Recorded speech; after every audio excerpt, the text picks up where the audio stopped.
ओम शांति बाबा। आज 30 मई 2024 की मुरली है। सद्गुरु वार की मुरली है। बाबा कह रहे, मीठे बच्चे, तुम्हें पहला पहला निश्चय चाहिए कि हमको पढ़ाने वाले स्वयं शांति के सागर, सुख के सागर पिता हैं। कोई मनुष्य किसी को सुख शांति नहीं दे सकता। और आगे आज की मुरली से लिया गया प्रश्न है कि सबसे ऊंची मंजिल कौन सी है और उस मंजिल को पाने का पुरुषार्थ क्या है। उत्तर बतलाते हैं मेरे बाबा कि एक पिता की याद पक्की हो जाए, बुद्धि और कोई की तरफ न जाए, ये ऊंची मंजिल है। इसके लिए आत्म अभिमानी बनने का पुरुषार्थ करना पड़े। जब तुम आत्म अभिमानी बन जाएंगे तो सब विकारी ख्यालात खत्म हो जाएंगे, बुद्धि का भटकना बंद हो जाएगा, देह की तरफ बिल्कुल दृष्टि न जाए, ये मंजिल है। इसके लिए आत्म अभिमानी भव। आज शुरुआत में ही बाबा ने वरदान दे दिया। ओम शांति। रूहानी बच्चों प्रति रूहानी पिता बैठ समझाते हैं। इनको ब्रह्मा बाबा को रूहानी पिता नहीं कहेंगे। आज के दिन को सतगुरुवार कहते हैं। गुरुवार कहना भूल है। सतगुरुवार। तो गुरु लोग तो बहुत ढेर हैं, सतगुरु एक ही है। बहुत हैं जो अपने को गुरु भी कहते हैं, सतगुरु भी कहते हैं। अभी तुम बच्चे समझते हो गुरु और सतगुरु में तो फर्क है। सत्य अर्थात सत्य, ट्रुथ। सत्य एक ही निराकार पिता को कहा जाता है, न कि मनुष्य को। सच्चा ज्ञान तो एक ही बार ज्ञान सागर पिता आकर देते हैं। मनुष्य को कभी सच्चा ज्ञान दे नहीं सकते। सच्चे हैं ही एक निराकार पिता। इनका नाम तो ब्रह्मा है। ये किसी को ज्ञान न दे सके, ये ज्ञान नहीं दे सकते ब्रह्मा बाबा। ब्रह्मा में ज्ञान कुछ भी था नहीं। अभी भी कहेंगे इनमें सारा ज्ञान तो है नहीं। संपूर्ण ज्ञान तो ज्ञान सागर परम पिता परमात्मा में ही है। अभी ऐसा कोई मनुष्य है नहीं जो अपने को सतगुरु कहला सके। सतगुरु मतलब संपूर्ण सत्य। तुम जब सत्य बन जाएंगे तो फिर ये शरीर नहीं रहेगा। संपूर्ण सत्यता तक पहुंचेंगे तो शरीर छूट जाएगा। मनुष्य को कभी सतगुरु कह नहीं सकते। मनुष्यों में तो पाई पैसे की भी ताकत नहीं है। ये खुद कहते हैं मैं तुम्हारे जैसा मनुष्य हूँ, इसमें ताकत की बात उठ नहीं सकती। ये तो पिता पढ़ाते हैं, न कि ब्रह्मा। ये बुद्धि में स्पष्टता होनी चाहिए कि सारा ज्ञान जो है ना, ये परम पिता देते हैं। ब्रह्मा बाबा का आधार लिया है, शरीर का सिर्फ आधार लिया है, वो भी वानप्रस्थ अवस्था में। तो ये ब्रह्मा भी उनसे पढ़कर फिर पढ़ाते हैं। फिर वो अपना अनुभव उसमें जोड़ते हैं अपने हिसाब से। जैसे हम बच्चों को भी होता है ना, अनुभव मिलता है तो हम भी आगे किसी को बताते हैं, वैसे ही ब्रह्मा बाबा पढ़ाते थे। लेकिन जो मूल ज्ञान मुरली जो चलाते थे वो शिव बाबा चलाते थे।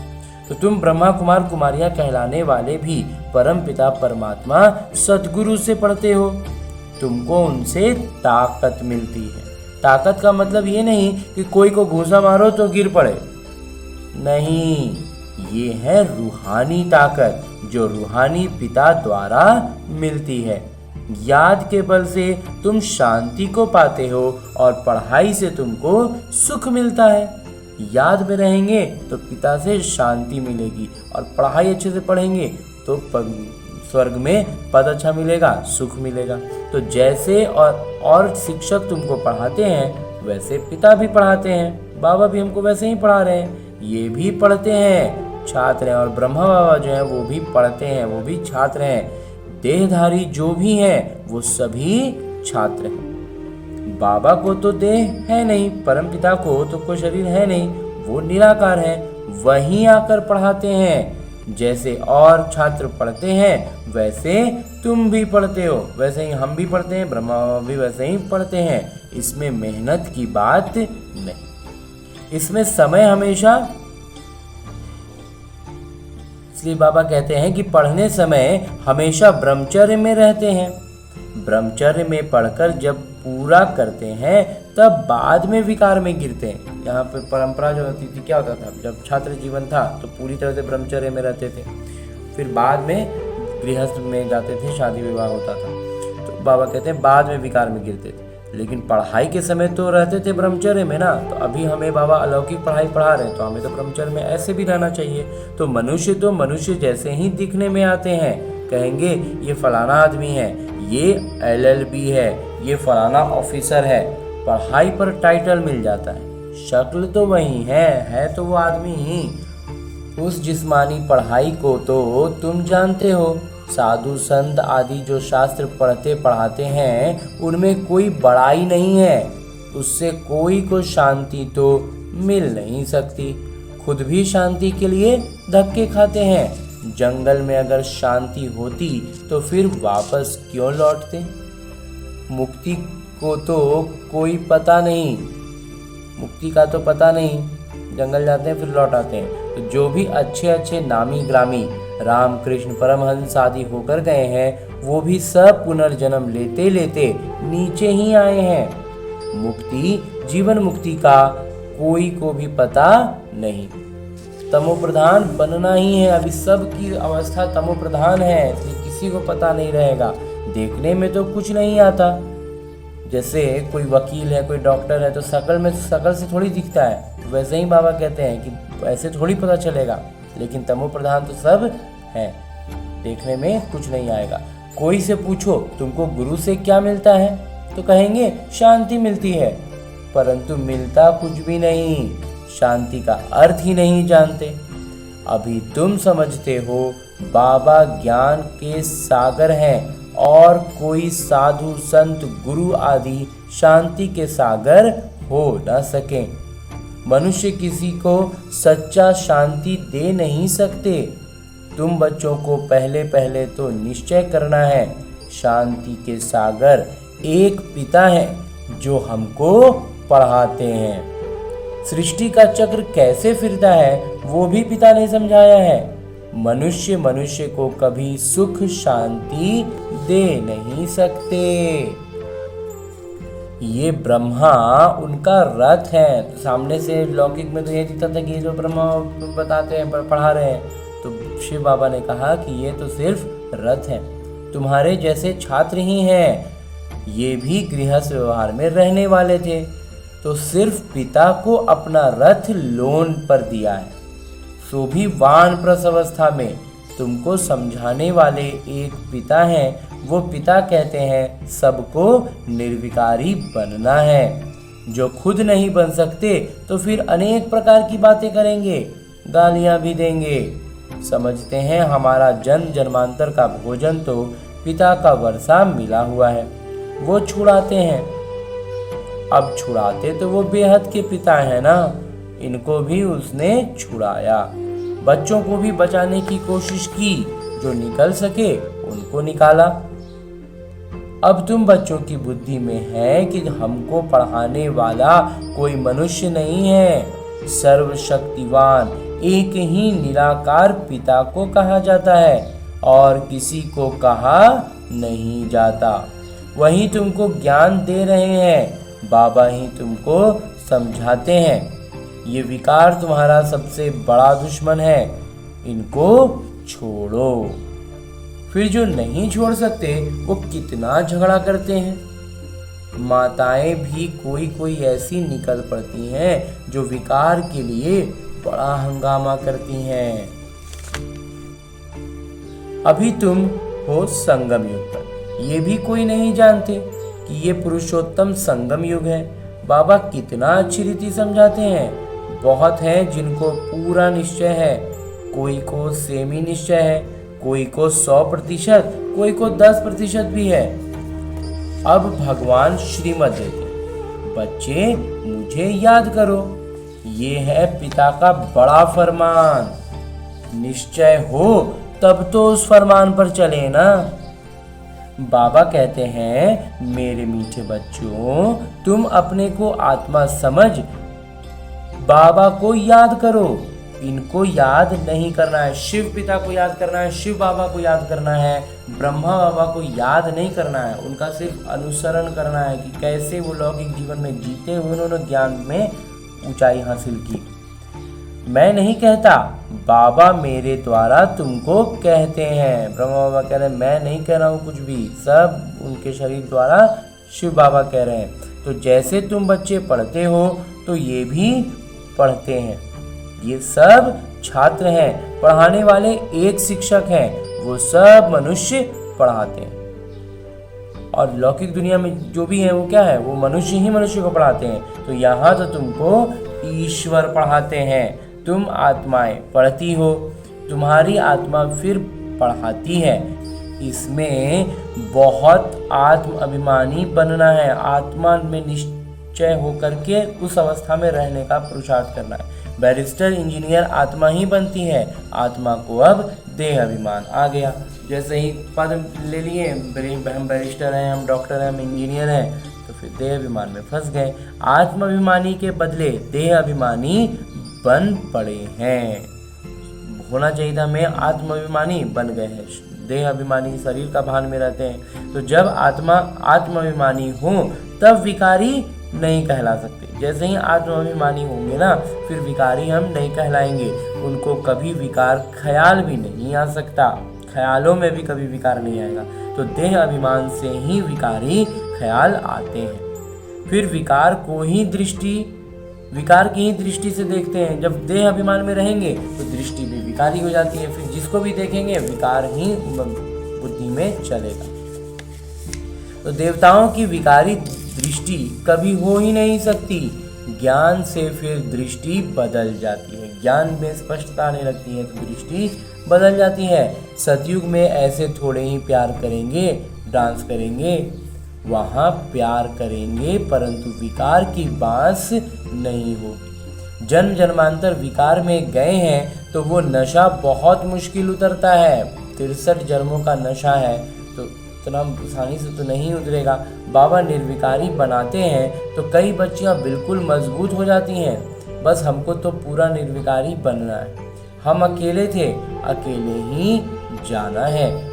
उनको कोई थोड़ा टच करेगा तो अच्छा नहीं लगेगा। जो पूरा एकदम आत्माभिमानी अवस्था में रहते हैं, उनको कोई छू भी दे तो उनको अच्छा नहीं लगेगा। कहेंगे ये हमको हाथ क्यों लगाते हैं, इनमें विकारी बांस है। विकारी हमको टच भी ना करें, इस मंजिल पर पहुंचना है, हमें उस मंजिल पर पहुंचना है जहाँ विकारी हमें छुए भी नहीं। तो देह तरफ बिल्कुल भी दृष्टि ना रहे। और इसके लिए करना क्या होगा, शरीर पर ध्यान ही नहीं जाए।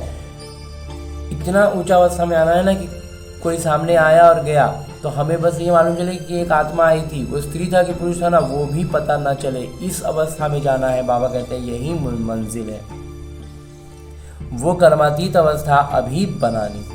अभी तक ऐसा नहीं है कि सिर्फ आत्मा को ही देखते हैं। अभी तक हमारी स्थिति ऐसी नहीं कि हमारी दृष्टि सिर्फ आत्मा पर रहे। वही मंजिल है कि जब हमारी दृष्टि आत्मा पर टिक जाए, वही मंजिल है। बाबा हमेशा कहते हैं, बच्चे अपने को आत्मा समझो, ये शरीर तुम है जिसमें तुम किरदार निभाते हो। कई बच्चे कहते हैं इनमें शक्ति है, परंतु शक्ति की कोई बात ही नहीं, ये तो पढ़ाई है। जैसे और भी पढ़ते हैं, ये भी पढ़ते हैं। पवित्रता के लिए कितना माथा मारना पड़ता है, बड़ी मेहनत है। इसलिए पिता कहते हैं एक दूसरे को आत्मा ही देखो। सतयुग में भी तुम आत्म अभिमानी रहते हो। जब सतयुग में रहते हैं ना, तो आत्मा के अभिमान में रहते हैं, आत्मिक रूप से, आत्मिक अवस्था में रहते हैं। वहाँ तो रावण राज्य ही नहीं, विकार की बात ही नहीं। यहाँ रावण राज्य में सब विकारी हैं, इसलिए बाबा आकर निर्विकारी बनाते हैं। नहीं बनेंगे तो सजा खानी पड़ेगी। आत्मा पवित्र बनने बगैर ऊपर जा नहीं। ऊपर जाने के लिए आत्मा को पवित्र बनना ही होगा, या तो बाबा की याद में रह के विकर्म विनाश कर लें या तो फिर सजा भोगे। ये राजधानी स्थापन हो रही है। बच्चे जानते हैं स्वर्ग में एक आदि सनातन देवी देवताओं का राज्य था। पहले पहले तो जरूर एक राजा रानी होंगे, फिर साम्राज्य होगा। प्रजा तो ढेर बनती है, उसमें अवस्थाओं में फर्क पड़ेगा। जिनको पूरा निश्चय नहीं वो पूरा पढ़ भी न सकें, पवित्र बन न सकें। आधा कल्प के पतित एक जन्म में 21 जन्मों के लिए पावन बने। आधा कल्प का पतित होवल है, आधा कल्प से, और अभी एक जन्म में बाबा कहते हैं आधा कल्प के लिए 21 जन्मों के लिए पावन बन जाए। ये मासी का घर है क्या? इतना भी आसान तो नहीं लगेगा। मुख्य है ही काम की बात, और इसमें सबसे मुख्य हो जाता है काम विकार। क्रोध आदि का इतना नहीं है। कहीं बुद्धि जाती है तो जरूर बाबा को याद करते हैं। बाबा की याद पक्की हो जाएगी तो फिर और कोई की तरफ बुद्धि जाएगी ही नहीं। लेकिन ये बहुत ऊंची मंजिल है। पवित्रता की बात सुनकर आग में जल मरते हैं। कहते हैं ये बात तो कभी कोई ने कही नहीं, कोई शास्त्र में है नहीं, बड़ा मुश्किल समझते हैं। वो तो है ही निवृत्ति मार्ग का धर्म अलग। उनको तो पुनर्जन्म ले फिर भी संन्यास धर्म में ही जाना है। वही संस्कार ले जाते हैं, वो संन्यास वाला संस्कार लेके जाते हैं, फिर वहीं जाते हैं। तुमको तो घर बार छोड़ना नहीं है, समझाया जाता है भल घर में रहो, उन्हों को भी समझाओ। अब है संगम युग, पवित्र बनने बगैर सतयुग में देवता बन नहीं सकेंगे। थोड़ा भी ज्ञान सुनते हैं तो वो प्रजा बनती जाती है। थोड़ा भी ज्ञान समझाती है, थोड़ा भी ज्ञान में जैसे तैसे भी रह गए तो वो प्रजा में आ गए। तो प्रजा तो ढेर होती है ना, तो क्योंकि प्रजा में तो ढेर होता है, भीड़ होती है। तो सतयुग में वजीर भी नहीं होते, क्योंकि बाबा संपूर्ण ज्ञानी बना देते हैं। वजीर आदि चाहिए अज्ञानियों को। इस समय देखो एक दूसरे को मारते कैसे हैं। दुश्मनी का स्वभाव कितना कड़ा है। अभी तुम समझते हो हम ये पुराना शरीर छोड़ जाकर दूसरा लेते हैं। कोई बड़ी बात है क्या? एक शरीर छोड़ा दूसरा शरीर लिया, इसमें कोई बड़ी बात तो नहीं है। वो दुख से मरते हैं, तुमको सुख से बाबा की याद में जाना है। जितना मुझ पिता को याद करेंगे तो और सब भूल जाएंगे, कोई भी याद नहीं रहेगा।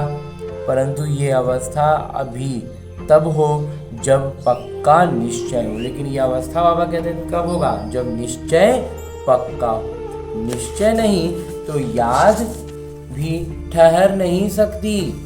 नाम मात्र सिर्फ कहते हैं, मुंह से खाली बाबा बाबा कह देते हैं, लेकिन अंदर में निश्चय नहीं है। निश्चय ही नहीं तो याद काहे को करेंगे? जब निश्चय ही नहीं है कि ये परम पिता है, ये भगवान है, ये सर्वोच्च सत्ता है, तो फिर उनको याद काहे ला करेंगे? सबको एक जैसा निश्चय तो है नहीं। माया निश्चय से हटा देती है, जैसे कि वैसे बन जाते, जैसे थे बिल्कुल फिर वैसे ही बन जाते हैं। पहले पहले तो निश्चय चाहिए पिता में। संशय रहेगा क्या कि ये पिता नहीं है, ये बाबा नहीं है। बेहद के पिता ही ज्ञान देते हैं। ये तो कहते हैं मैं सृष्टि के रचयिता और रचना को नहीं जानता था। ये ब्रह्मा बाबा में देख से मन में मूंझनापन जो आता है, कन्फ्यूजन जो होता है, वो नहीं आना चाहिए। उसी को बाबा आज एकदम स्पष्ट कर रहे हैं। मेरे को तो कोई सुनाएगा, मैंने 12 गुरु किए, उन सबको छोड़ना पड़ा। ब्रह्मा बतला रहे हैं कि मुझे भी तो ज्ञान कोई देता तब तो समझ में आता। मैंने 12 गुरु किए लेकिन उन सबको छोड़ना पड़ा। गुरु ने तो ज्ञान दिया नहीं, सतगुरु ने अचानक आकर प्रवेश किया। समझा कि पता नहीं क्या होना है। गीता में भी है ना, अर्जुन को भी साक्षात्कार कराया। यहाँ अर्जुन की बात है नहीं, ये तो रथ है ना। ये भी पहले गीता पढ़ते थे। बाबा ने प्रवेश किया, साक्षात्कार कराया कि ये तो पिता ही ज्ञान देने वाले हैं, तो उस गीता को छोड़ दिया। पिता है ज्ञान के सागर, हमको तो वही बताएंगे ना। गीता है माई बाप, जो अभी सच्ची सच्ची गीता बाबा सुना रहे हैं ना, ये माई बाप है, पूरा ज्ञान का आधार है। तो वो पिता ही हैं जिनको त्वमेव माता च पिता त्वमेव कहते हैं। वो रचना रचते गोद लेते हैं ना। ये ब्रह्मा भी तुम्हारे जैसे हैं। बाबा कहते हैं इनकी भी जब वानप्रस्थ अवस्था होती है तब मैं प्रवेश करता हूँ। कुमारियों तो है ही पवित्र, कुमारी जो है वो तो पहले ही से पवित्र हैं, उनके लिए तो सहज है। शादी के बाद कितने संबंध बढ़ जाते हैं, इसलिए देही अभिमानी बनने में मेहनत लगती है। शादी के बाद बंधन बढ़ जाते हैं तो देही अभिमानी बनना मुश्किल होता है, लेकिन कुमारी जो है वो उनके लिए सरल हो जाता है। तो वास्तव में आत्मा शरीर से अलग है, परंतु आधा कल्प देह अभिमानी रहे हैं। बाबा आकर अंतिम जन्म में देही अभिमानी बनाते हैं तो मुश्किल भासता है। आधा कल्प से हम आत्म शरीर के भान में रह रहे हैं और भी बाबा कहते हैं एक जन्म में पूरा छोड़ के आत्माभिमानी बन जाना है, तो यही थोड़ा मुश्किल लगता है। पुरुषार्थ करते करते कितने थोड़े पास होते हैं, लगते तो कितने बच्चे हैं लेकिन पास बहुत थोड़े होते हैं। 8 रत्न निकलते हैं। अपने से पूछो हमारी लाइन क्लियर है? एक पिता के सिवाय और कुछ याद तो नहीं आता है। ये अवस्था पिछाड़ी में होगी, एकदम अंत में होगी ये अवस्था। आत्माभिमानी बनने में बहुत मेहनत है। पूरी तरह से आत्माभिमानी बनकर रहना, यही तो बाबा कहते हैं मंजिल है, और इसलिए कोई आसान काम नहीं है, थोड़ा मेहनत लगता है। अच्छा, मीठे मीठे सिगिलते बच्चों प्रति माता पिता बाबा का याद प्यार और आशीर्वाद। रूहानी बाबा की रूहानी बच्चों को नमस्ते। हम रूहानी बच्चों की ओर से रूहानी माता पिता को याद प्यार और प्रणाम। धन्यवाद बाबा, धन्यवाद। मुरली के लिए भी धन्यवाद, और इस अनूठे अलौकिक ब्राह्मण जीवन के लिए भी बहुत बहुत बहुत धन्यवाद बाबा, बहुत धन्यवाद। और आगे आज की मुरली से लिए गए वो प्रमुख बिंदु हैं जिन्हें हमें अपने ब्राह्मण जीवन में धारण करने हैं। उनमें सबसे पहला है कि ज्ञान से अपनी दृष्टि का परिवर्तन करना है। आत्माभिमानी बन विकारी ख्यालात समाप्त करने हैं। किसी भी विकार की बांस न रहे। देह अभिमान न हो, और इसके कारण देह की तरफ बिल्कुल भी दृष्टि न जाए। और दूसरा है कि बेहद के पिता ही हमें पढ़ाते हैं, ऐसा पक्का निश्चय हो तब याद मजबूत होगी।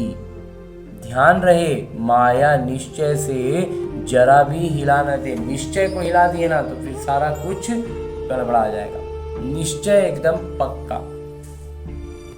और आगे मेरे बाबा वरदान दे रहे हैं। वरदान देते हुए मेरे बाबा कहते हैं, सेवा भाव से सेवा करते हुए आगे बढ़ने और बढ़ाने वाले निर्विघ्न सेवाधारी भव।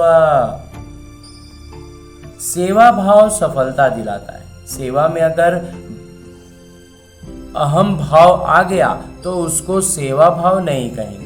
किसी भी सेवा में अगर अहम भाव मिक्स होता है तो मेहनत भी ज़्यादा, समय भी ज़्यादा लगता है, और स्वयं की संतुष्टि भी नहीं होती, खुद को फिर संतुष्टि भी नहीं लगता है। तो सेवा भाव वाले बच्चे स्वयं भी आगे बढ़ते और दूसरों को भी आगे बढ़ाते हैं। वे सदा उड़ती कला का अनुभव करते हैं। उनका उमंग उत्साह स्वयं की निर्विघ्न बनाता है और दूसरों का कल्याण करता है। हाँ जी बाबा। और अंत में स्लोगन है, मुरली का उपदेश है कि ज्ञानी तो आत्मा वो है जो महीन और आकर्षण करने वाले धागों से भी मुक्त है। ज्ञानी तो आत्मा वही है जो महीन और आकर्षण करने वाले धागों से भी मुक्त हैं। और आज की मुरली के बाद मेरे बाबा अव्यक्त इशारे दे रहे हैं कि हर सेकंड जो भी संकल्प करो, कर्म करो, हर कार्य, हर संकल्प बधाई वाला हो। जो भी मिले, वो जो भी साथ में रहते हो, कोई मिले या कोई साथ में रहते हो, तो उन्हों को सदा खुशी की दिलखुश मिठाई खिलाते रहना और सदा